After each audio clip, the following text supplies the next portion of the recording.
今日同大家分享富昌邨公屋1到2人單位裝修設計。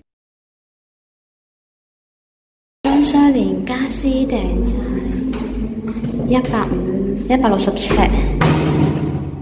咁然之後呢個係大門口啦，咁呢個位置有個緊位，呢個係電商嘅。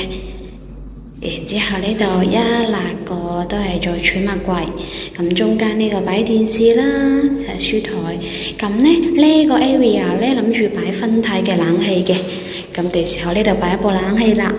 咁去到呢一邊呢，3尺嘅碌架床啱啱好去到呢個位置，2米嘅，去到呢一度碌架床。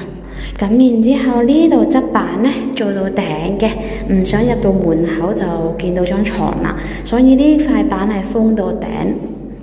然之後呢，碌架床嘅樓梯櫃喺呢度上去啦，爬梯嚟嘅，爬梯呢度上去。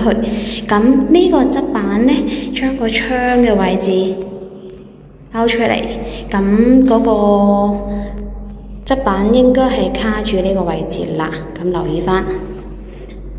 佢係透光嘅，咁上邊呢都係隱蔽啲啦。咁呢一個位置嘅側板呢，睇下做唔做到一個淺淺地嘅上床嗰個位置，整個套格仔啊，擺下細細件嘅嘢。好啦，去到呢一邊呢，就呢個拖嚟廚房，然之後呢度掛一個電視啦。電視上邊呢擺啲層板係擺嘢嘅，咁係高度大概1.7米以上到啦。然之後去到呢一邊，呢個門呢都新淨嘅，可以揭翻。然之後呢一個星盤可以拆咗佢，呢個鏡又拆咗佢，拆完之後呢，咁做翻一個曲尺嘅吊櫃，曲尺去到呢個位置度啦。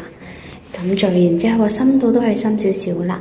咁呢個位置包管睇下要唔要包蠟，咁個星盤都可以做到660左右到啦。咁然之後呢度有個企缸沖涼嘅。企缸，之後去到廚房，廚房呢啲拆咗佢重新做過啦。咁原本呢個係雪櫃嘅地方嚟嘅，熱水爐喺呢一度，然之後洗衣機條喉喺呢個位置嘅。咁個門有啲打唔開，咁本身有水泥腳咗啦。咁會喺邊位已經裝咗喺呢個位置噶啦。